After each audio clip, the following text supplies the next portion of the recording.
Please join me in welcoming Dr. Stuart Orkin, the recipient of the 2018 Mechthild Esser Nemmers Prize in Medical Sciences.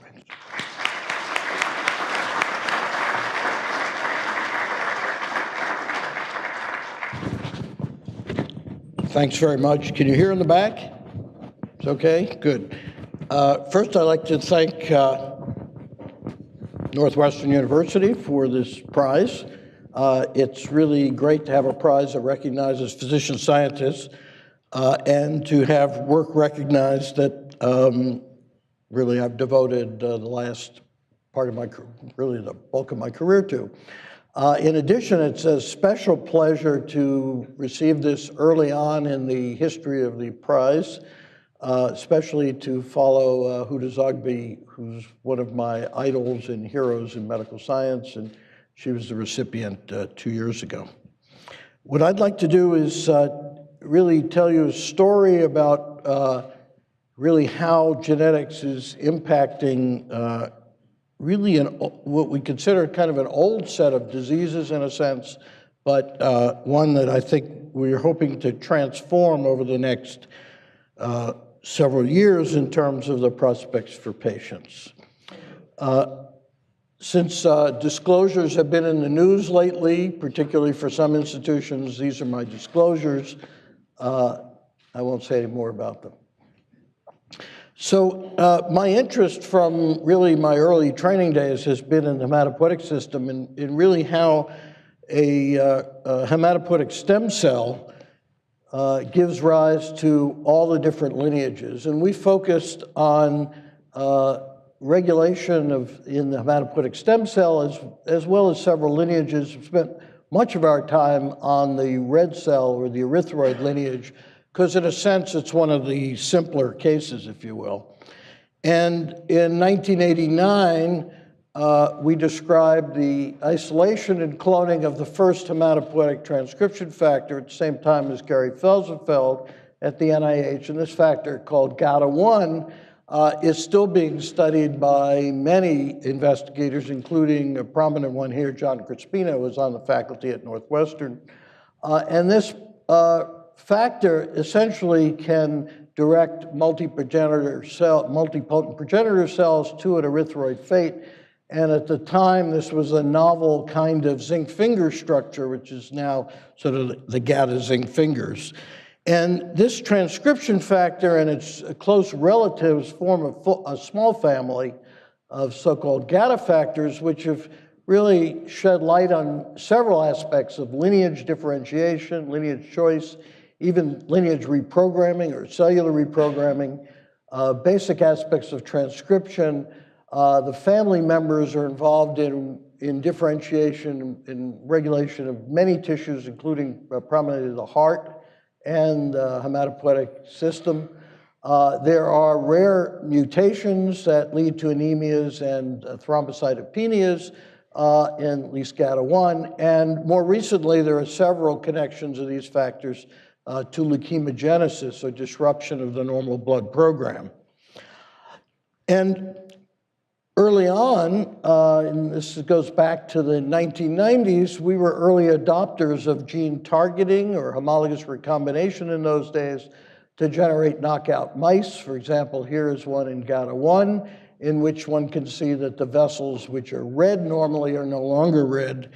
And this just showed that this factor is essential for red cell development. And we went on to use similar approaches to many other transcription factors in the hematopoietic system. And we're able to place these within the hierarchy as required in hematopoietic stem cells or in particular lineages. And I think many of you will recognize that virtually every one of these transcription factors has also been associated with leukemogenesis, either through translocations or through somatic mutations, indicating how critical it is to regulate gene expression in a precise way. And over the years, we've continued to study aspects of cellular differentiation, cellular identity, coming to this sort of generic view of cell identity, where a lineage specifying factor such as GATA1 collaborates with stage selective factors and cofactors, epigenetic regulators to direct cell identity. But the topic I want to discuss today is relevant most to sickle cell disease, which is so-called first molecular disease, as coined by Linus Pauling nearly 70 years ago. And Vernon Ingram, who was one of my professors at MIT when I was an undergraduate, discovered actually the amino acid substitution in the sickle protein, which we'll come to. Now, we may think of this disease as a sort of old disease that we've taken care of, but we really haven't. There are actually more than 350,000 new births a year of children who will be destined for sickle cell disease. About half of these die each year. In the United States, we have 70 to 100,000 individuals, about 1,000 births per year. But on the in sub-Saharan Africa, 90% of newborns born die before the age of 5, most often from infection. Bone marrow transplant is curative, but less than 10% of individuals have a match. And bone marrow transplant is an invasive procedure with significant potential complications. And the standard of care is an agent, hydroxyurea, which is an agent that is beneficial in sickle cell disease, but its actual mechanism of action or how it produces a positive outcome is still unknown, and there have really been no major therapies in many years. But really the shocking part for those interested in sort of molecular genetics is, despite knowing the genetic basis for more than 60 years, really none of current therapies rely on this information. And this is sobering maybe for those who want to translate new genetic information into therapies. This gives sort of the worldwide impact of sickle cell disease. The incidence is highest in Africa, where there are more than 300,000 births a year, and the actual prevalence will be in the 5 to 6 million individuals in the coming years. Really, this is what it boils down to, in a sense, and this is we'll focus on for the rest of the talk. We've known for many years that on chromosome 11, we have the globin genes, the beta-like genes, embryonic gene, 2 fetal genes, and adult gene. And the mutations that lead to sickle cell disease or related, so hemoglobinopathy, thalassemia, which is deficiency of beta chain, are in the adult beta gene, which is over here. And sickle is a single amino acid substitution in the beta chain. And the beta chain is an adult chain. This is the pattern of expression from fetal life to adult. The embryonic gene is shut off early in gestation. The fetal gene is on during most of fetal life. There's a switch, the hemoglobin switch, in which the beta gene takes over. In adults, most of us in this room have about 1% fetal hemoglobin still. It's not completely shut off, and it's restricted to a small population of cells called F cells for the most part. And individuals with sickle cell disease or thalassemia become symptomatic only around 6 months of age for the most part, at which point they're dependent on the beta chain. And what do we know about this fetal hemoglobin, which is shut off normally after fetal life? Well, an investigator in the 1940s, actually, a pediatrician, identified the fact that newborn children who are going to have sickle cell disease later were not symptomatic at birth. And she hypothesized that fetal hemoglobin was protective. A natural history study done 20 years or so ago showed that higher fetal hemoglobin levels led to improved survival. And then there's interesting genetics of fetal hemoglobin. There's common variation, that is in twin studies, the level of fetal hemoglobin, which differs. That little 1% can be 2% or 3% in some families. That's inherited with a high index of heritability. But there's also rare variation, which is very unusual, single changes in the sequence. For example, here in the promoter, at minus 117 base pairs before the start site of transcription, that substitution in what's called Greek hereditary persistence of fetal hemoglobin leads to about a 40-fold increase of fetal hemoglobin. So you have 10 to 20% in the heterozygous state. So this is an unusual mutation, which is beneficial in a sense, increasing expression rather than decreasing expression. And this was first reported in 1985. Francis Collins, the director of the NIH, was a postdoctoral fellow, reported one of these cases, and only now do we know the actual physiology of that mutation, which I'll come to. We know also that if you raise the level of fetal hemoglobin, which is done fortuitously sometimes by genetics, to maybe 20% on average distributed through all cells, this would be enough to reverse sickle cell disease. And why? One, it replaces the beta chain, because everything is reciprocal on this chromosome. And secondly, fetal hemoglobin is a very strong inhibitor of the sickling process. So fetal hemoglobin interferes with the sickling polymerization. So this is really the story I'm going to tell you in the remainder of this talk, is really how do we go from this state at which the locus control region, which is a powerful enhancer, it's been sort of recoined as a super enhancer these days, which is a popular term, and this super enhancer interacts with the downstream genes to direct expression. So in this case, in fetal life, it interacts with the gamma genes. There are two of them, one's depicted here, and in the adult, it goes here. And how does that take place? What regulates that change? This was a topic of study for nearly 3 decades in the field, and it was only until Genomewide Association studies were performed now about 10 years ago, which actually led to the major insights.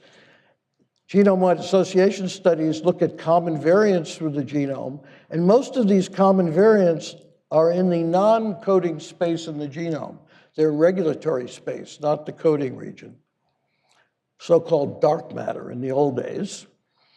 And really the crux of what one has to do is go from the entire genome, a common variant, to the relevant target sequences for your gene or trait, and really find that needle in a haystack, and that's really the problem. The initial studies on Genomewide Association for fetal hemoglobin, there were 2 of them, one done in the UK and one in Sardinia. We collaborated with the one in Sardinia, and they look at fetal hemoglobin in a population, not a disease population, it's distributed through all populations. And basically one ends up with estimates of the association at various places in the genome. These are so-called Manhattan plots. And I just put the Empire State Building because this is the peak we're going to look at, which is over the short armor chromosome 2 with the gene Bcell 11A. And what's unusual about this GWAS is these signals are found in all populations throughout the world, not disease population. They can be normal individuals. There are only 3 hits, which is very unusual in GWAS. Very often there are many more. And the genetic impact of these is quite large. If you sum the peaks, they amount to about 50% of the entire genetic variation, maybe more, which is very, very large in these kinds of genetic studies. What we've done over the last almost 10 years now is go from the Genomewide Association of the whole genome right down to that needle. And we now have target sequences that can be edited to increase fetal hemoglobin for therapy, and I'll come to that. And we've had to first validate that this was a relevant gene, and then discover how it's regulated and to get to this point. And if you remember nothing else from this talk, It's really that this gene, Bcell is really a rheostat or a thermostat. You can just dial it up or dial it down, and it regulates the level of fetal hemoglobin. It's really that direct. We're able to localize the so-called SNPs, or the common variation, to a large intron within the gene, and this overlies DNA's hypersensitive sites, which are tissue-specific, which indicates that these are regulatory elements, and we could show that this element, which is about 10 kilobases in length, is an enhancer sequence. We can put it in mice and direct expression in adult erythroid cells. There are 3 DNase hypersensitive sites, 55, 58, and 62 kilobases from the start site. So these are quite distant regulatory elements within the gene.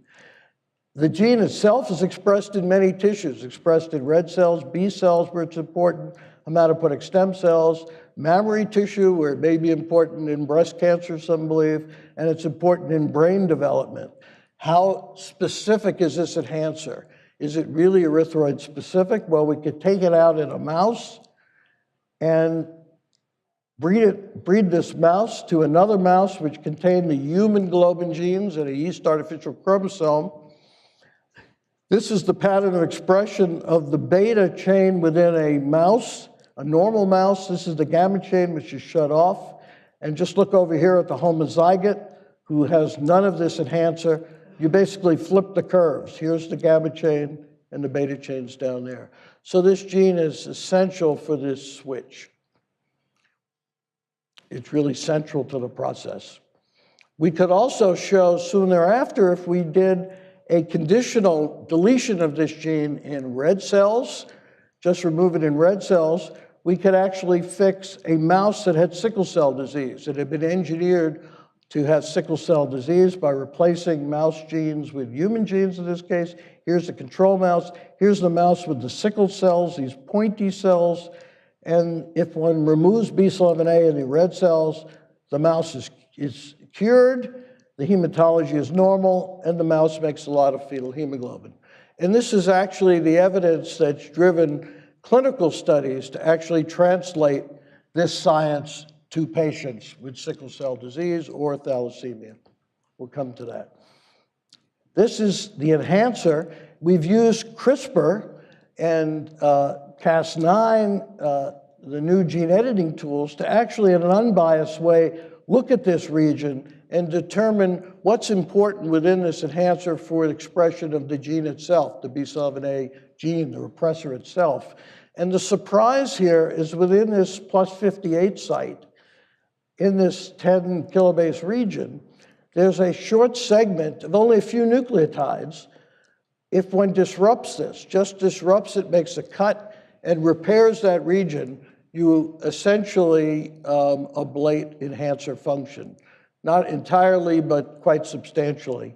And no surprise, it's right next to a GATA site, the major transcription site for this lineage.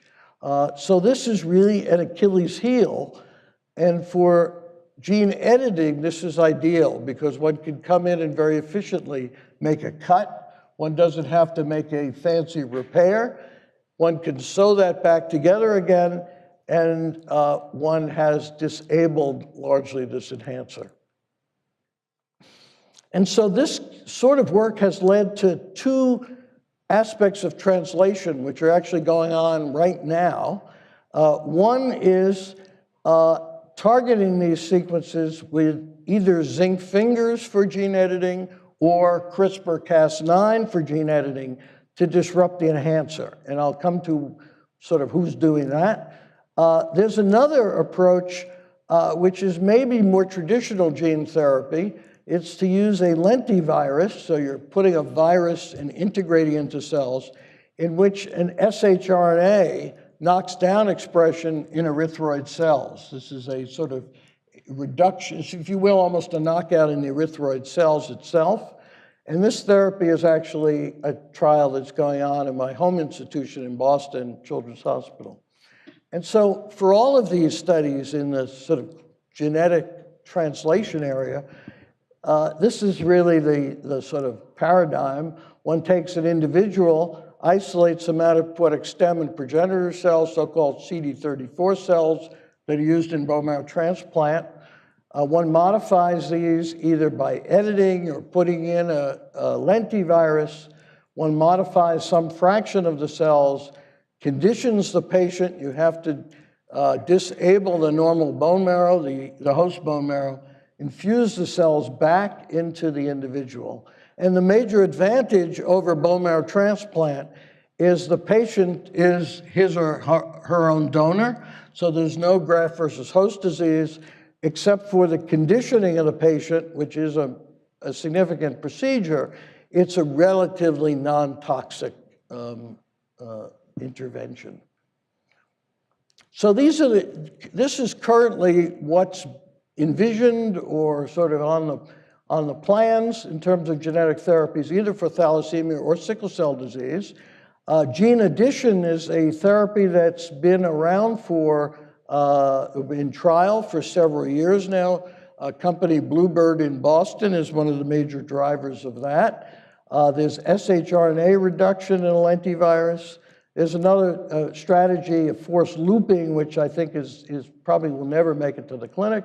And they're editing either gene correction, which is perfect repair, or other enhancer disruption or generating these HPFH mutations. Currently, this is where things are. In fact, these trials are very active at Bluebird Bio, but also a couple of academic places. This trial is ongoing at Children's Hospital in Boston.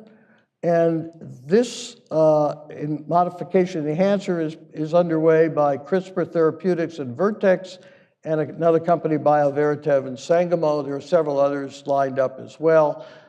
These trials are now active. So really, gene editing is being done in the clinic today. And these all rely on the sort of science I've told you about over the last few minutes. I just want to give you a little sense of this. The early reading of the trial in Boston, I'm not involved in it. David Williams, head of hematology, is the principal investigator, but it's a very interesting trial that uses the knockdown of Bcell in these progenitor cells, and then one follows them. And the first question that comes up is, how much do you want to reduce expression of this repressor? Do you have to get it to 0 or near 0 or halfway? Well, we know a lot of genetics. We have normal allelic variation. The common variation affects about a 40% decrease in expression, we believe. There are rare haploinsufficient individuals who actually have an autism-like neurodevelopment system, so they're born haploinsufficient. These individuals have about 13–15% on average fetal hemoglobin. That's almost enough to be therapeutic. And this curve represents sort of the preclinical lentiviral experiments that were done in the Williams lab, leading us to believe about a 60% reduction would be sufficient to get you in the therapeutic range. So this is really quite interesting. One doesn't have to eliminate this repressor. One just has to down-regulate it.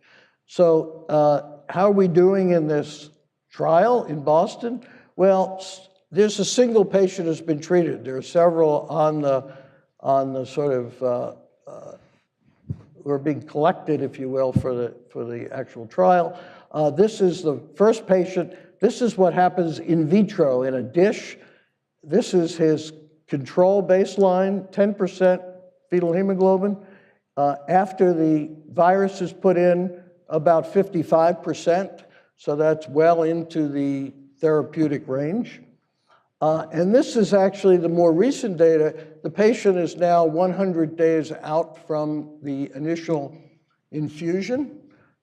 This is his in vitro data, which is now about 75 to 80%. And here's actually last week's data, courtesy of David Williams. Now this individual has 75% of his cells, or F cells, that is, they contain fetal hemoglobin, and they have about 11 picograms of fetal hemoglobin per cell. That's an enormous amount. That's more than enough to block any sickling. He has no sickle cells, and we think if all goes well and the vector maintains expression, and all things being equal, we think this individual will have a good outcome. And this trial will be going on for probably the next year to get the initial patients studied. So this is an early snapshot, but I think it basically provides the in vivo validation of all the science done prior, that in fact we now have the major regulator for the silencing of fetal hemoglobin, and we know really how to disable it, at least genetically. So this is where we are today. The genetics is to a large part done, with some caveats. We're now able to modify hematopoietic stem cells either with zinc fingers, CRISPR, lentiviruses, you will, to reduce the repressor. The advantage is it can be done today, and it's in trial right now. And so this is available for clinical trials. We'll see how it matches up versus other trials that have been in progress on sort of gene addition as in gene therapy. The downside is it's clinically involved. You have to precondition patients. It's expensive, requires essentially bone marrow transplant. And it's very low throughput. You do one individual at a time. It's not the kind of procedure that under current bone marrow transplant is scalable to large populations. So where do we want to go? Where's the future of this? Well, we think the future is in small molecule inhibition of this critical switch. And the obvious advantage is it's population-based. You can give a pill to a larger number of individuals, higher throughput. The downside is it's challenging. And what this is in people in biochemistry departments, transcription will recognize this so-called drugging the undruggable. Transcription factors have this sort of bad rap of being undruggable. They don't have the usual kind of pockets that enzymes have. And to accomplish this is going to require multidisciplinary approaches, chemistry, structural biology, pharmacology. But I think it's very important because this kind of drugging the undruggable, whether it be for this or other things, will increase the space for therapeutics. Many cancer targets fit into this class. And there are relatively, unfortunately, few examples to date where this has been accomplished successfully. So this is sort of the problem, and we want to try to figure out how to block this repression, and switch. So I've told you about one repressor, B11A. There's a second repressor called LRF, which has a number of other names. They both work individually. We have the sense that this is still the major linchpin, but this contributes, no question. This is a different kind of transcription factor. They both physically interact with a complex called NERD, which is a chromatin remodeling complex, which has many individual subunits. The question is, how do these actually act? And I think that's critical.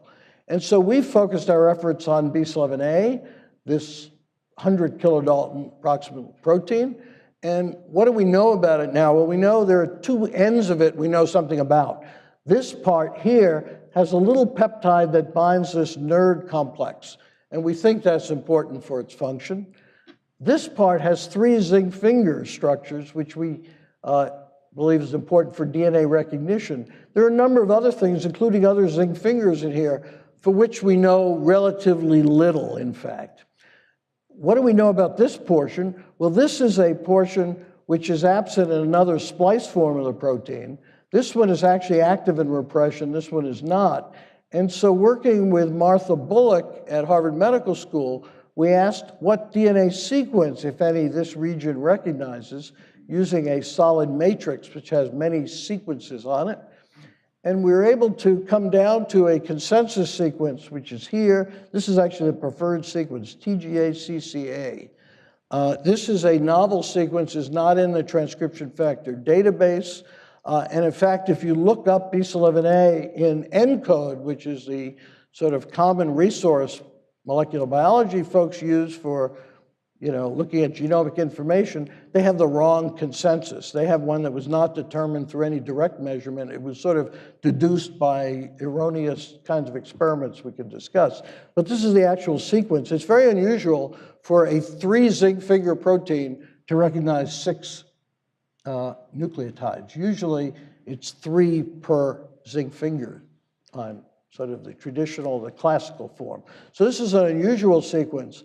But what's most remarkable about it is this sequence is found, the precise sequence is found in the promoters, either of human or mouse or other species, in the embryonic or fetal genes, but not in the adult beta-like genes. And why was this sequence missed? We've had the DNA sequence for 35 years for these promoters. Why was the sequence missed? Well, it overlaps CCAAT, so-called cat box, which is a ubiquitous transcription factor binding site. And basically, no one had any reason to think about another conserved sequence nearby. But this sequence is repeated in the gamma promoters, the fetal gene promoters, 20 some odd nucleotides apart. So we actually, and actually this sequence here, the -117 Greek mutation I showed you at the beginning, this disrupts the G of the TGA-CCA, and that reduces binding, essentially ablates binding, as do 2 other mutations as well that have the same phenotype. So BCL11A is actually entirely unique in sort of the genetic literature in that it brings together common genetic variation and rare genetic variation in one transcription factor. In one sense, the enhancer that regulates the factor, and the other, the factor itself, which binds a promoter. And both of these are actually considered as targets for gene editing therapy today. So how does it all work? I won't show you much data. I'll just tell you sort of what we think is going on. In normal adult erythroid cells, that is the adult cells, BCL11A is actually repressing the fetal gene, and the locus control region interacts with the adult gene, the beta gene. There are 2 of, I told you there are 2 of these sequences in the gamma promoter, but we believe in fact BCL11A only sits on the distal one, even though they're 20 nucleotides apart and they're identical sequence.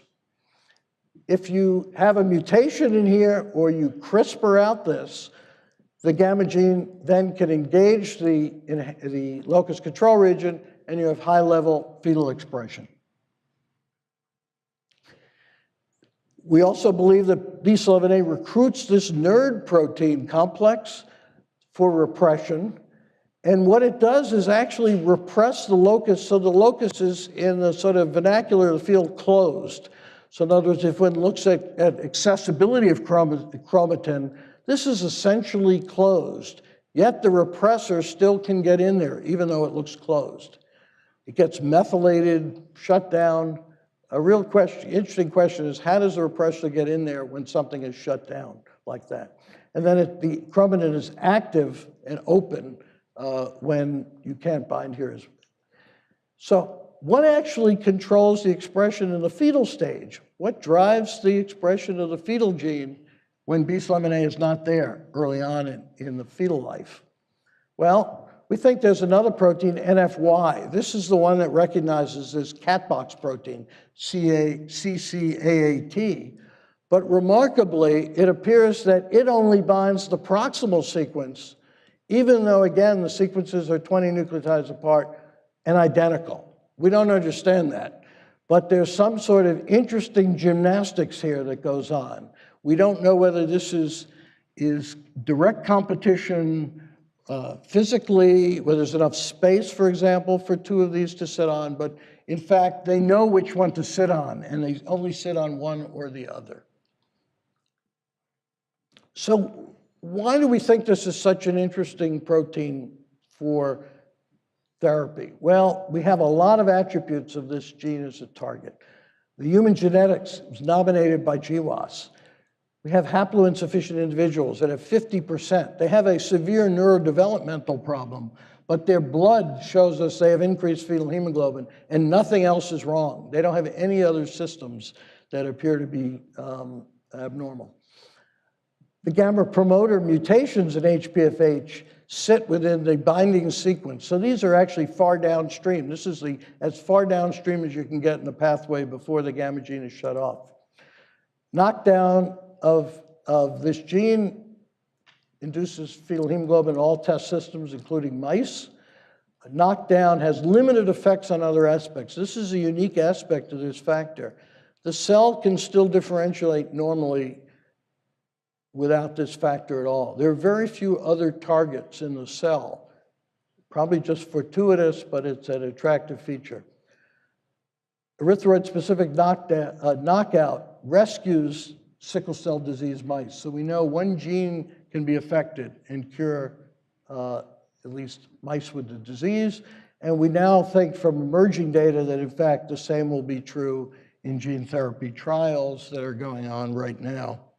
And so we can go from the GWAS right down to the clinic, and it's taken somewhere on the order of 10 years, although probably less. In fact, the shRNA studies of this approach has been sort of in development for only about 4 or 5 years now. So the lead time is not that long. So what are the goals? The goal is to inhibit the function of the protein, reduce its function by 50% or greater, but you don't really have to go much below that.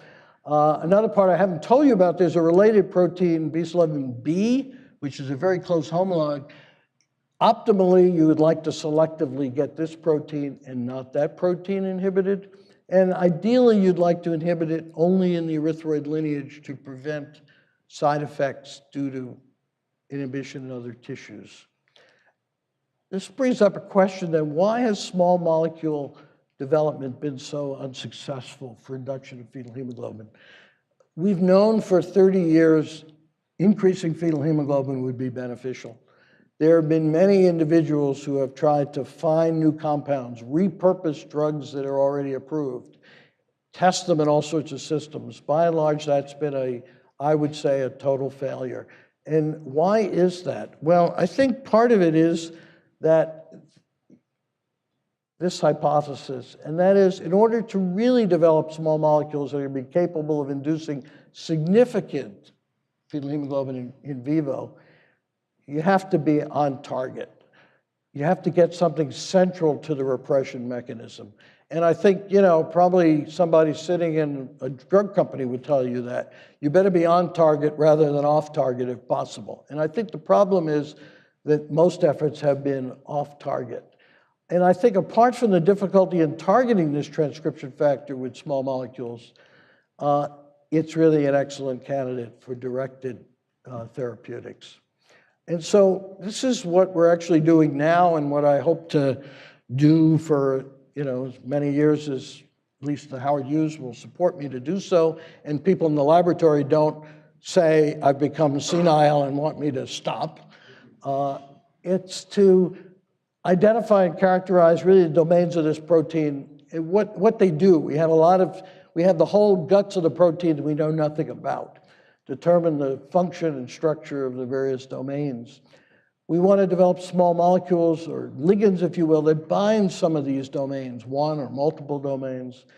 Maybe we'll be able to interfere with function with these, probably not, but we can use these now with various strategies that are on the horizon for targeted destruction of the protein or degradation via ligand destruction systems. There are now new systems that couple protein destruction in the proteasome with interesting chemistry. And we'd like to do that in an erythroid-specific manner if feasible. So what are the challenges? Well, we know we have some identified domains, but lots that's unidentified. We only know the function of 2 of these.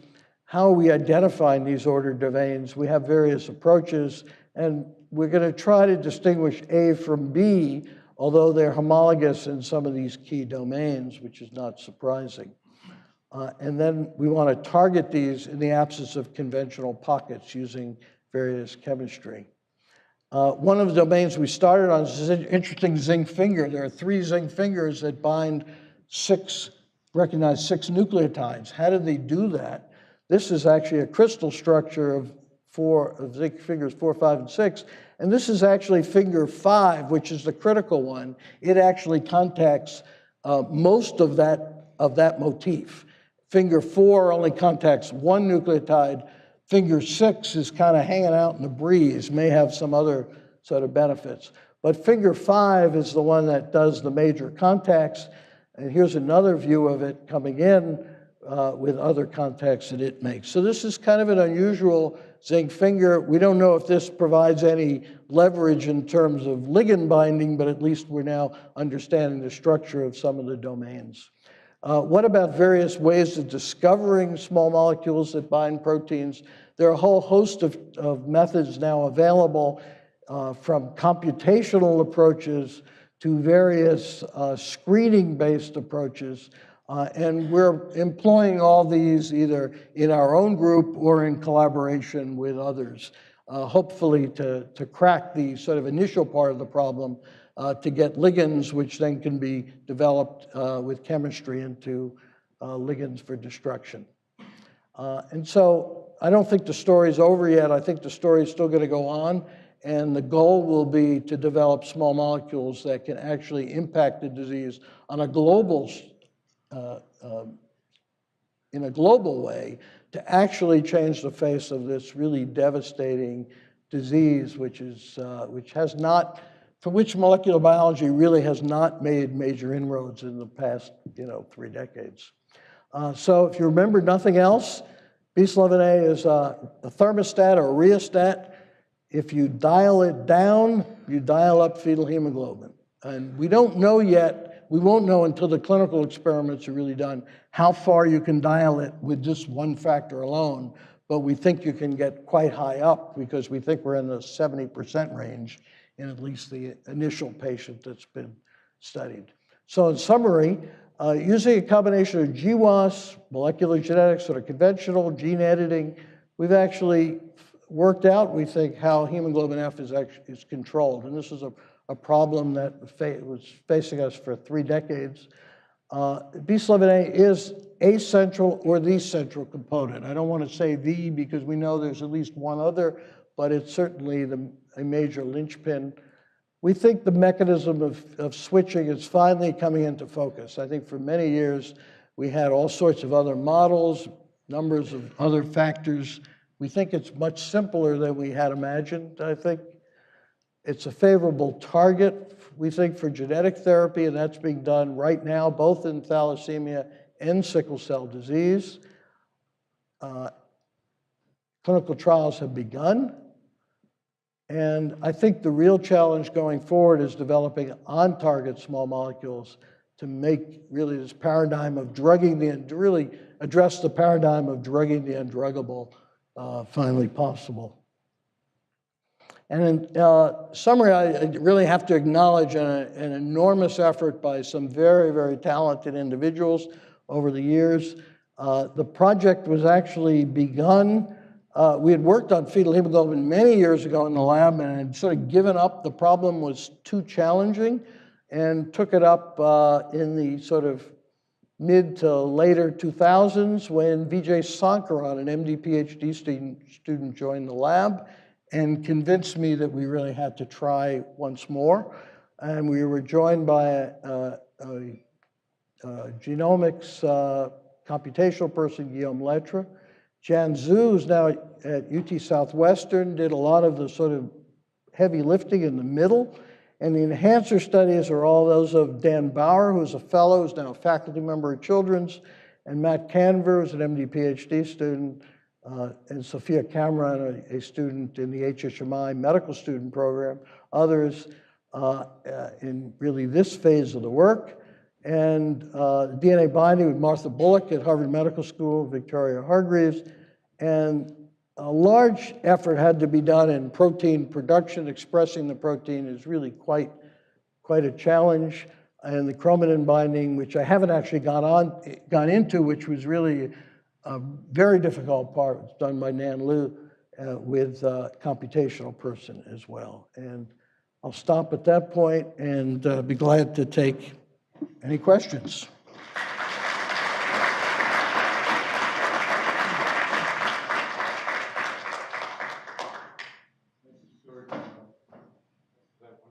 We have time for questions.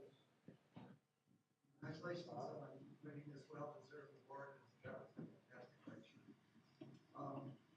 I have two related questions. One is, you told us about sequence TTA, CCA, that's involved in BCL suppression of the globus. But you also mentioned that it had previously been unknown, but this sequence is in many other fetal genes. So the first question is, does BCL11A repress some of these other genes? Yeah, what I meant, maybe I meant, it's in the fetal or embryonic globin genes. Only globin. The sequence, what's actually interesting is it was very hard, normal for the sort of aficionados, if one does ChIP-seq, which is a normal way to identify where proteins are in the chromatin, it doesn't work for this protein. We tried for 6 years. We used a recent procedure called cut and run, which is a more native chromatin procedure. And with that, we can identify where the protein binds, and it binds right on that TGA-CCA sequence. There are actually 3,000 of those in the genome. Yet when you knock the protein out in the cells, in the erythroid cells, there are 3,000 binding sites. Yet if we knock it out, about the only thing that changes is the globin gene.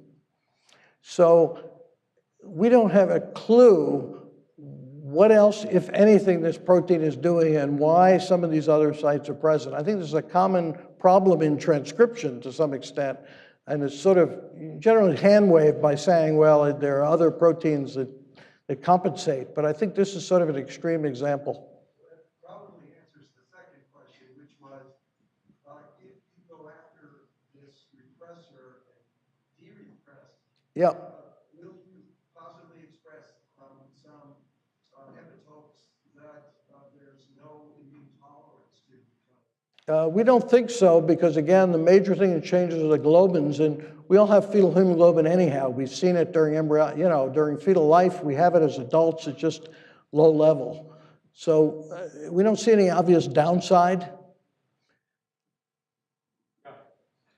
Probably a very naive question, but is it not possible to generate a recombinant human hemoglobin F or placebo roadblocks using that approach with a drug that can be given orally or maybe injected? I'm sorry, I didn't catch that. Creating a recombinant F and finding a way to introduce that in. Oh, well, that's essentially what sort of gene therapy by gene addition does. For example, Bluebird, a number of other companies have been involved in that. Alexis here has been involved in that. It's basically to take a virus and put a globin gene and introduce it into stem cells. There are a couple of issues there. One is producing enough of it from the virus. That's sort of one. The other is you don't maintain the normal balance of the globin chains. So if you just add more globin, it can be deleterious, particularly in sickle cell disease where the concentration of hemoglobin matters.